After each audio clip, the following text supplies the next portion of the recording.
안녕하세요. 크립토 노마드입니다. 비트코인이 장중 일시적으로 58,000달러 돌파를 이뤄낸 뒤에 잠시간 다시 숨고르기에 들어간 모습을 보이고 있습니다.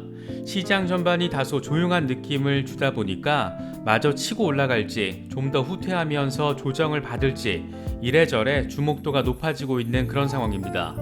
비트코인은 현재 시세를 유지해 주다 반등할 경우에 일단 20일 지수이동 평균이 자리하고 있는 58,000달러 부근에서 벽에 부딪힐 가능성이 제시됐습니다. 비트코인이 58,000달러를 일시 돌파하자마자 바로 저항에 부딪힌 이유를 설명한 것으로도 볼 수 있습니다. 코인텔레그래프는 비트코인과 함께 이번 주에 주목할 만한 암호화폐 5가지를 선정했는데 하나씩 짚어보도록 하겠습니다. 데일리 호들의 경우에는 이더리움 고래들이 매집하고 있는 게임파이 관련 알트코인 3개를 정리해서 보도했는데 재밌는 것은 코인텔레그래프 선정 이번 주 주목할 만한 종목들과 겹치는 교집합이 존재한다라는 겁니다. 주요 크립토 미디어가 관심을 둘만하다라고 이야기하는 종목들인데다가 하나같이 최근 의미 있는 흐름과 자체적인 성장을 보여준 종목들이어서 관심 있게 바라보는 것도 괜찮을 것 같습니다. 엑스의 인피니티를 통해서 어쩌다 보니 블록체인 게임파이의 엄청난 소비 국가가 된 필리핀이 NFT 수용도에 있어서 국가 순위 1위를 차지했다라는 소식도 전해졌습니다. 모르긴 몰라도 혁신산업 아이템과 관련해서 필리핀이 뭔가 1등을 한 것은 이전에는 없지 않았을까 막연하게 그런 생각이 들기도 합니다. 재미있는 부분은 한때 게임 왕국으로도 불렸던 일본이 최하위를 기록했다라는 겁니다. 말도 많고 탈도 많았던 가상화폐 과세는 결국 1년 유예가 거의 확정됐습니다. 진작의 산업 현황과 규제 상황을 종합적으로 잘 따져봤더라면 그런 뒤에 과세 여부를 결정했다라면 쓸데없는 사회적 비용 참 많이 줄일 수 있었을 텐데 큰 선거 앞두고 이렇게 결정을 번복하는 것을 보면 참 여러모로 답답함이 느껴지는 부분입니다. 이것 말고도 바보들의 합창이라고 여겨지는 부분들이 또 있는데 어쨌든 하나씩 짚어보도록 하겠습니다. 시장 흐름이 다소 정체된 느낌을 주는 상황이다 보니까 이래저래 불안감이 느껴질 수도 있는 그런 시간들이 지나가고 있는 것 같습니다. 영상에 담긴 주요 이슈들이 투자 전략을 짜시는데 조금이나마 도움이 될 수 있으면 좋겠습니다. 본격적인 시작에 앞서서 좋아요와 구독 또 알림 설정 꼭 부탁드리겠습니다. 영상 제작에 아주 큰 도움 된다는 말씀 함께 드립니다. 그럼 시작하겠습니다. 먼저 비트코인 상황입니다. 비트코인은 장중 58,000달러를 일시적으로 뚫어내긴 했지만 곧장 저항에 부딪힌 뒤에 57,000달러 부근에서 횡보 양상을 보이고 있습니다. 일단 단기적으로는 랠리 동력이 살짝 빠진 듯한 느낌을 받을 수 있는데 코인텔레그래프는 단기 저항선으로 20일 지수 이동평균이 자리하고 있는 58,000달러 부근을 지목했습니다. 코인텔레그래프의 기고가 라케시 우페드히에는 이번 주에 주목할 만한 암호화폐 5가지를 선정했는데 첫 번째는 단연 비트코인입니다. 라케시 우페드히에는 황소 세력이 지난 이틀 동안 100일 단순 이동 평균인 54,000달러를 방어하려고 했지만 현재 단계에서는 더 치고 나가기에는 아직 축적이 부족한 것으로 보인다라고 평가했습니다. 그러면서 가격이 반등하더라도 황소 세력은 20일 지수 이동 평균인 58,521달러에서 벽에 부딪힐 수 있다. 가격이 다시 하락할 경우에 54,000달러 부근에서 휴식을 취할 가능성이 높고 만약 매도세가 강화될 경우에 4만 달러까지 하락할 수도 있다라고 분석했습니다. 아마도 이건 최악의 시나리오라고 봐야 될 것 같습니다. 그는 이어서 황소 세력은 조정이 끝날 수 있다라는 신호를 보내기 위해서 가격을 밀어 올려야 하는데 강세 모멘텀을 얻어야 61,000달러 이상에서 마감할 수가 있다. 그러기 위해서는 58,000달러 이상으로 끌어올려야 한다.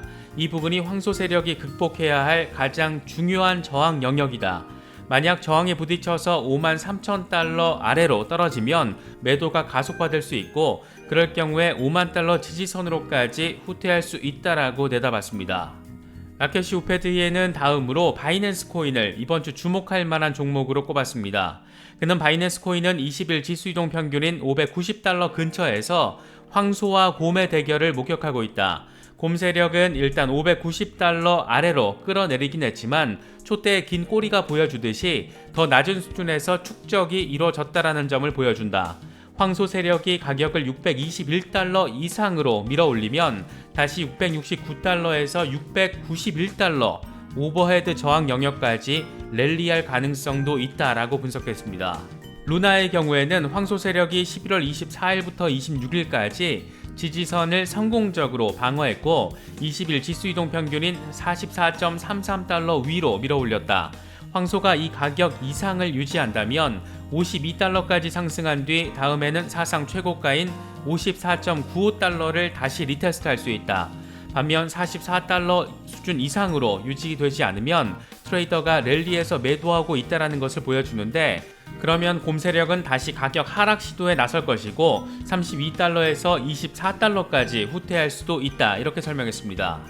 디센트럴랜드 마나의 경우에는 11월 25일 5.9달러에서 하락하긴 했지만 지난 이틀 동안 촛대의 긴 꼬리가 보여주듯이 황소 세력이 4.48달러와 4.05달러 사이 영역을 방어하려고 시도하고 있다는 것을 보여준다. 황소는 5.9달러 사상 최고치 이상으로 가격을 높이고 상승세를 재개하려고 시도할 건데, 이게 성공하면 7.87달러에서 다음 목표를 향한 여정에 나설 수 있다. 반면 20일 지수 이동 평균인 3.88달러 아래로 떨어질 경우에 강세 전망은 무효화된다. 이럴 경우에 3.1달러까지도 떨어질 수 있다라고 전망했습니다. 샌드박스의 경우에는 지난 며칠 동안 강한 상승세 이후에 조정받는 상황이 이어지고 있다. 가격이 현재 수준에서 상승하면 여전히 긍정적이고 약간의 하락에도 매수세가 이어지고 있다는 것을 보여주고 있다. 이럴 경우에 황소는 8.48달러 오버헤드 저항 위로 가격을 올리려고 할 것이다. 성공할 경우에 다음 목표인 10.52달러까지 상승세를 재개할 수 있지만 가격이 현재 수준에서 하락하고 20일 지수 이동 평균인 4.84달러 아래로 떨어지면 단기적으로 강세 전망은 무효화된다, 이렇게 설명했습니다. 대부분 최근에 굉장한 관심을 받는 종목들인 만큼 이런 종목들은 가격 흐름이 어떻게 진행되는지 굳이 매수할 계획이 없다고 하더라도 관심을 둘 가치, 그 필요성은 충분히 있는 것 같습니다. 데일리 호들의 경우에는 이더리움 고래들이 매집하고 있는 게임파이 종목 3개를 보도했는데 3개 가운데 2개가 앞서 라켓이 우페드 히에가 선정한 이번 주 주목할 만한 코인들과 겹칩니다. 데일리 호들은 비트코인과 암호화폐 시장이 회복 조짐을 보이기 시작하면서 새로운 온체인 데이터된 이더리움 고래들이 게임파이 토큰에 가장 큰 관심을 가지고 있다는 것을 보여준다, 이렇게 보도했습니다. 그러면서 웨일스태츠 데이터를 인용하면서 지난 7일 동안 이더리움 고래들은 평균적으로 디센트럴랜드 74,320달러씩을 매집한 것으로 나타났다. 샌드박스의 경우에는 거래당 평균 매수 금액이 27,333달러로 나타났고, 갈라코인의 경우에는 구매당 평균 26,339달러로 나타났다라고 설명했습니다. 이더리움 고래들은 이더리움에 여전히 가장 많은 돈을 쏟아 부으면서 매집하고 있는 것으로 나타났는데, FTX 토큰과 USDT도 상위 10개 종목에 이름을 올리고 있는 것으로 확인됐습니다. 이래저래 게임 관련 종목들이 NFT와 DeFi 컨셉과 직간접적으로 연계되어 있다 보니까 주목도 역시 상당히 높다라는 점을 새삼 느낄 수 있는 그런 부분입니다. 이런 가운데 글로벌 NFT 리포트라는 제목의 파인더 조사 결과가 나왔는데 NFT 수용도가 가장 높은 국가로 필리핀이 선정됐습니다. 필리핀에서 플레이 투 원의 원조라고 할 수 있는 엑스 인피니티가 폭발적인 유행을 하면서 이어진 결과다, 이렇게 볼 수 있을 것 같습니다. 필리핀의 조사 대상자 가운데 32%가 이미 NFT를 소유하고 있고 9.5%가 매입할 계획을 가지고 있는 것으로 나타났습니다. 필리핀 이외에도 태국과 말레이시아, 베트남 등 동남아 국가의 NFT 수용도가 상당히 높은 것으로 나타났습니다. 전체적으로는 제3세계 국가들이 NFT 수용도 상위권에 자리하고 있다는 점을 확인할 수가 있는데, 미국과 영국, 캐나다, 호주, 싱가포르 등 선진국들의 경우에는 대체로 하위권에 이름을 올렸습니다. 재미있는 것은 한때 게임과 관련해서 글로벌 절대 강국이었던 일본이 NFT 수용에 있어서는 최하위로 나타났다는 겁니다. 이번 조사는 인터넷 금융기업 파인더가 지난 9월 20개 국가 28,723명을 대상으로 진행했고 우리나라는 포함되지 않았습니다. 그동안 국내에서는 참 말도 많았고 코인 투자자들에게 많은 짜증을 불러일으키기도 했던 암호화폐 과세가 결국 1년 유예가 거의 확정됐습니다. 국회 기재위는 조세 소위를 열고 소득세법 개정안 일부를 수정 통과시켰습니다. 개정안은 당초 가상자산에 대한 과세 시점을 2023년으로 유예하고 비과세 한도를 현행 250만원에서 5천만원으로 확대하는 내용을 담고 있었습니다. 다만 이번에는 비과세 한도 이슈는 통과되지 못했고 1년 유예 이슈만 조세 소위를 통과했는데 여야 합의로 통과된 만큼 일단 유예 이슈는 본회의 통과 기정사실로 받아들여지고 있습니다. 비과세 한도 상향과 관련해서는 기획재정부의 반대를 결국에는 넘어서지 못한 것으로 전해지고 있습니다. 가상자산을 주식과 같은 금융 투자 소득으로 볼지 더 논의를 해야 한다는 건데 이런 거 보면 정말 개인적으로는 바보들의 합창을 보는 것 같습니다. 이와 관련해서 국회 일각에서는 가상자산을 미술품과 같이 취급해서 250만 원만 비과세하겠다는 것은 비상식적이다. 기재부가 국회 입법 활동을 공개적으로 반대하는 것은 명백한 권한 남용이다. 이런 수준의 비판도 나오고 있는 모습입니다. 아무튼 모양새가 참 우습게 느껴지는데 암호화폐를 미술품으로 봐야 할지 주식으로 봐야 할지 어느 것에 더 가까운지 이런 걸 고민해야 한다는 것 자체가 참 여러 가지 생각을 갖게 만드는 것 같습니다. 요즘 메타버스와 NFT 열풍이 몰아닥치면서 가장 관심받고 있는 K코인 가운데 하나는 단연 디비전입니다. 디비전은 무엇보다 바이낸스 상장 가능성이 상당히 높다라는 점에서 주목받고 있는 그런 종목이기도 한데 요즘 자체 호재성 이슈들도 계속 이어지고 있어서 여러모로 관심도가 높습니다.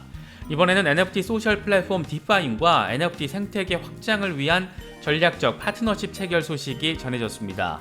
이에 따라서 디비전 네트워크는 디파인 플랫폼을 통해서 디비전 마켓플레이스 NFT의 개인 간 거래를 P2P 거래를 지원하게 됩니다.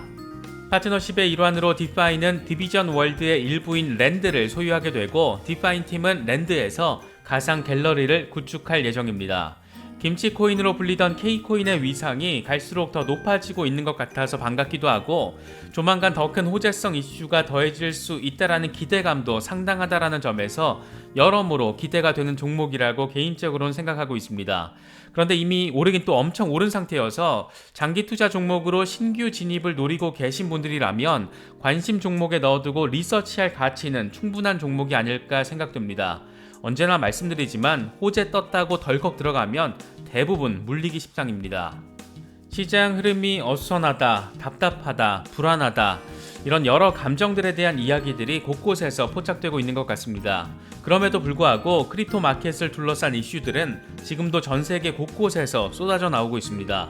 정보를 기반으로 한 의사결정이 감정에 따른 의사결정보다 대체로 어느 분야에서든 더 이성적이고 더 성공할 확률이 높다라는 점 염두에 두시고 이런저런 이슈들, 정보들 잘 체크하실 수 있으면 좋겠습니다. 이번에 준비한 영상은 여기까지입니다. 영상이 도움이 되셨다면 좋아요와 구독, 또 알림 설정을 꼭 부탁드리겠습니다. 영상 제작에 아주 큰 도움 된다는 말씀 함께 드립니다. 언제나 성투하시기를 기원하겠습니다. 시청해주셔서 감사합니다. 지금까지 크립토 노마디였습니다.